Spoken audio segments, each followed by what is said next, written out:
सदस्य श्री अमित गोरखे यांनी अतिशय महत्त्वाच्या विषयावर या ठिकाणी सभागृहाचं लक्ष वेधलेलं आहे। ही वस्तुस्थिती आहे की नोव्हेंबर 26, 2024 ला माननीय सर्वोच्च न्यायालयाने एक निर्णय दिला आणि या निर्णयामध्ये त्यांनी स्पष्ट केलेलं आहे की शेड्यूल कास्टचं आरक्षण हे केवळ हिंदू, बौद्ध आणि सिख हेच घेऊ शकतात, इतर धर्मीय ते घेऊ शकत नाहीत। आणि त्याकरता त्यांनी संविधानाची जी रचना आहे त्या रचनेचा उल्लेख केलेला आहे आणि अनेक महत्त्वाच्या गोष्टी या कायद्यामध्ये त्यांनी सांगितलेल्या आहेत। आणि म्हणून त्यांनी हे स्पष्टपणे म्हटलेलं आहे की provided that no person who professes religion different from Hindu in the bracket the Sikh, the Buddhist religion shall be deemed to be member of scheduled caste। म्हणजे ज्या क्षणी तुम्ही हिंदू, सिख किंवा बुद्धिस्ट या तीन धर्म हे सोडता किंवा या तीन धर्माचे राहत नाहीत त्यावेळी तुमचं शेड्यूल कास्ट हे स्टेटस जातं, ते तुम्हाला राहत नाही। आणि म्हणून यामध्ये फार स्पष्टपणे त्यांनी त्याची कारण मीमांसा देखील पुढे दिलेली आहे की त्यात त्यांनी सांगितलेलं आहे की we agree with the high court that when the appellant embraced Christianity in 1949 he lost the membership of Adi caste classifications. All Christians are treated as equals and there is no distinction between one Christian and another of the type that is recognized between the members of different caste belonging to Hindu religion. In fact, caste system prevails only amongst Hindus or possibly the same religions closely aligned with Hindu like Sikhism आणि Buddhism। आणि म्हणून त्यांनी अतिशय स्पष्टपणे याच्या पुढे सांगितलेलं आहे की अशा प्रकारे जर शेड्यूल कास्टचं सर्टिफिकेट किंवा ते आरक्षण ज्यांनी घेतलेलं आहे किंवा जे घेऊ इच्छितात हे जर हिंदू, बौद्ध किंवा सिख या कम्युनिटीचे नसतील तर त्यांना तो आरक्षण घेण्याचा अधिकार असणार नाही।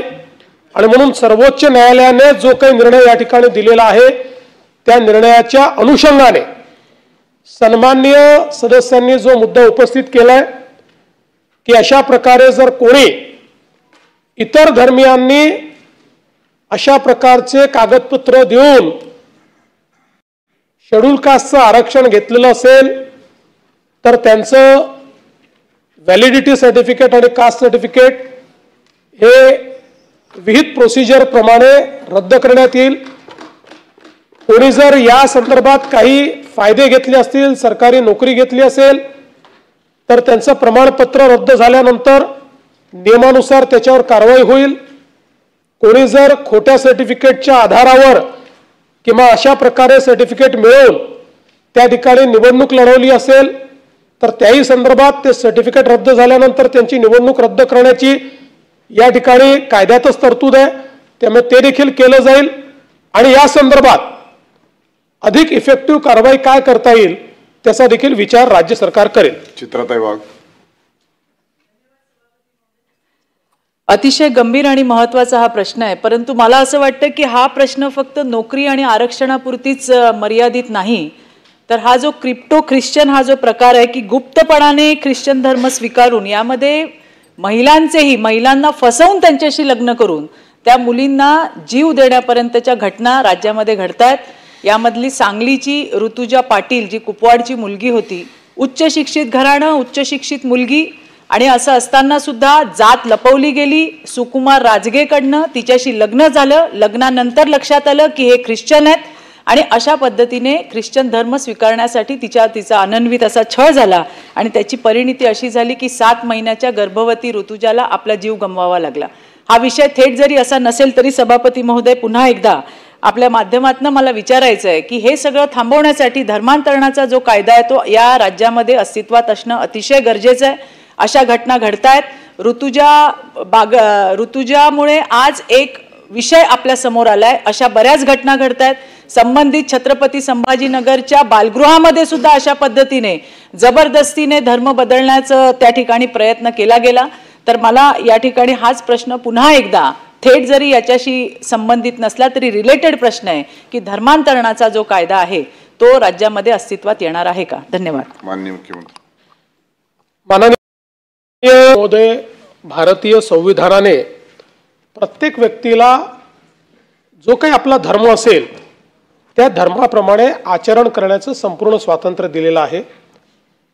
त्यामुळे इथे कोणीही आपल्या धर्माचं आचरण करू शकतो. मात्र एखाद्याला धर्म बदलायचा असेल तर तीही मुभा आपण दिलेली आहे, पण हा धर्म बदल स्वेच्छेने झाला पाहिजे. या ठिकाणी जर कुठलं आमिष दाखवून, कुठला दबाव आणून, कोणाची फसवणूक करून धर्म परिवर्तन जर केलं जात असेल तर ते आपल्या संविधानाला देखील मान्य नाही आहे, आपल्या कायद्यालाही मान्य नाही आहे. आणि ताईंनी सांगितल्या अशा प्रकारच्या घटना अलीकडच्या काळात मोठ्या प्रमाणात उघडकीस आल्या आहेत की ज्याच्यामध्ये फसवणूक करायची, दबाव टाकायचा आणि त्यातनं धर्मांतरण करायचं. आणि म्हणूनच राज्याच्या पोलीस महासंचालक यांच्या अध्यक्षतेखाली एक समिती आम्ही तयार केलेली आहे आणि फसवणूक करून किंवा जबरदस्तीने अशा प्रकारचं जे काही धर्मांतरण होत आहे त्याच्या विरुद्ध कायदा कसा कडक करता येईल या संदर्भातल्या शिफारसी त्यांना करायला सांगितल्या होत्या. त्यांनी त्याच्यावर अभ्यास करून त्या संदर्भातला एक अहवाल हा राज्य शासनाला पाठवलेला आहे. राज्य शासनाकडे तो नुकताच प्राप्त झालेला आहे. राज्य शासन त्याचा अभ्यास करेल आणि मग आवश्यक ते बदल या ठिकाणी जबरदस्तीने किंवा आमिष दाखवून किंवा फसवणूक करून कोणाचंही धर्मांतरण करता येणार नाही अशा प्रकारच्या तरतुदी तयार करण्यात. या ठिकाणी आमिष देऊन, प्रलोभन देऊन किंवा फसवणूक करून हे गुप्तपणे एक मोहीम त्या ठिकाणी सुरू आहे. मुंबईमध्ये अनेक झोपडपट्ट्यांमध्ये त्या ठिकाणी गरिबीचा फायदा घेऊन पहिले वह्या पुस्तकं देतात, त्यांना ड्रेस देतात, तुमचं दुःख दूर करू, संकटात असलेला असहाय्य माणूस किंवा गरीब लोक तिकडे जातात आणि असं करून त्यांना वश करून एवढं ते त्यांना हिप्नोटाईज करतात की ते धर्म बदलतात. कधी त्यांचे धर्माच्या गोष्टी ते आपल्याकडं स्वीकारतात हे कळत पण नाही. माझी माननीय मुख्यमंत्री महोदयांना या ठिकाणी विनंती आहे की अशा प्रकारचं मुंबईमध्ये स्थानिक सिनियर किंवा आपल्या पोलीस यंत्रणेला जर सांगितलं की कुठे कुठे अशा प्रकारचं प्रशिक्षण चालतंय. मी स्वतः काही जागाही त्या ठिकाणी पोलिसांना त्या ठिकाणी सांगेन. पोलिसही त्या ठिकाणी वाद होऊ नये, धार्मिक तेढ म्हणून ते विषय आपापल्या परीने हाताळतात, पण हे हाताबाहेर साहेब चालत राहिलेला आहे. तर माझी आपल्याला विनंती आहे की याचा आपण योग्य त्या सूचना देऊन हा विषय त्यांना धर्मांतर करण्यापासून, कारण वेगवेगळे माध्यम आहेत, त्यांना रोखण्यासाठी काही उपाययोजना अशा प्रकारची होईल का?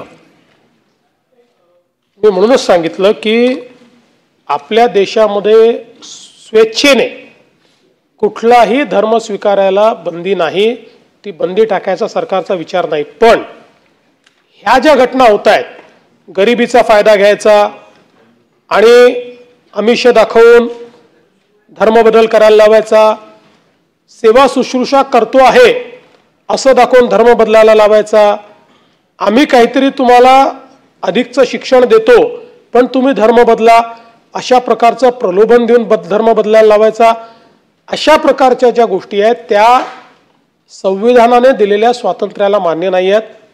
आणि जे दरेकर साहेबांनी सांगितलं की काही ठिकाणी अशा प्रकारचं काम चाललेलं आहे आणि विशेषतः झोपडपट्ट्यांमध्ये आणि गरीब वस्त्यांमध्ये चाललेलं आहे, ही वस्तुस्थिती आहे, ही आपल्याही लक्षात आलेली आहे. आणि म्हणूनच त्याच्यावर आत्ताही आपल्या BNSच्या माध्यमातून आपण काही ना काही कारवाई करू शकतो, पण ती कारवाई अधिक इफेक्टिव्ह आपल्याला कशी करता येईल याकरता आपण ही कमिटी तयार केली होती. त्यामुळे दरेकर साहेब त्या संदर्भात जे काही पोलीस महासंचालकांनी आपल्याला जो काही अहवाल दिलेला आहे त्या अहवालाच्या अनुषंगाने अशा घटना टाळण्याकरता कडक तरतुदी करण्याची मानसिकता राज्य सरकारची आहे. लवकरात लवकर त्या संदर्भात आम्ही निर्णय करू. उमाताई खापरे. धन्यवाद सभापती महोदय. सभापती महोदय, परवाच हा विषय पंडिता रमाबाई मिशन हा गेल्या वर्षभरापासून ह्या सभागृहामध्ये येत आहे. तर ज्या या संस्था आहेत त्या संस्थांच्या अंतर्गत त्या मुलींना जबरदस्ती ख्रिश्चन करणं, मारहाण करणं, त्यांना शौचालय धुवायला लावणं, अशा पद्धतीच्या ज्या संस्था आहेत, पंडिता रमाबाई मिशनचं या सभागृहात सांगण्यात आलं की 1 महिन्यामध्ये तुम्हाला अहवाल देऊन आपण त्यांचं जे हे आहे प्रामुख्याने मान्यता रद्द करू असं माननीय गृहमंत्र्यांनी सांगितलं.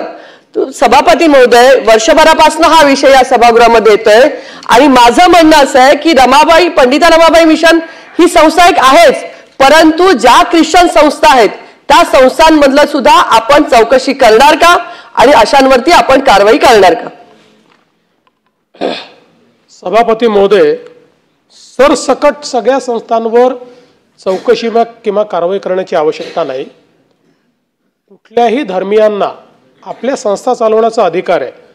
ते एक विशिष्ट धर्माचे आहेत म्हणून त्यांच्या संस्थांवर कारवाई करण्याचं कारण नाही. पण ज्या संस्थांबद्दल तक्रारी येत आहेत त्या संस्थांवर मात्र निश्चित कारवाई केली जाईल. आणि कारवाई करत असताना मी ताईंच्या लक्षात आणून देतो की आपल्याला तक्रार आल्यानंतर त्याची चौकशी करावी लागते. चौकशी करून त्यांना आपल्याला सुनावणी द्यावी लागते आणि त्या सुनावणीच्या अंती अशा प्रकारची आपल्याला त्या ठिकाणी कारवाई करता येते. त्यामुळे मी आपल्याला आश्वस्त करतो की कुठल्याही संस्थेमध्ये अशा प्रकारचा दुरुपयोग केला जात असेल आणि कुठल्याही संस्थेमध्ये जाणीवपूर्वक धर्म परिवर्तनाकरता दबाव टाकणे, आमिष देणे असं चालत असेल, अशी कोणाची तक्रार आली तरी त्या तक्रारीची चौकशी केली जाईल आणि तथ्य आढळलं तर त्याच्यावर निश्चितपणे कारवाई केलीच जाईल. श्रीकांत भारती लास्ट.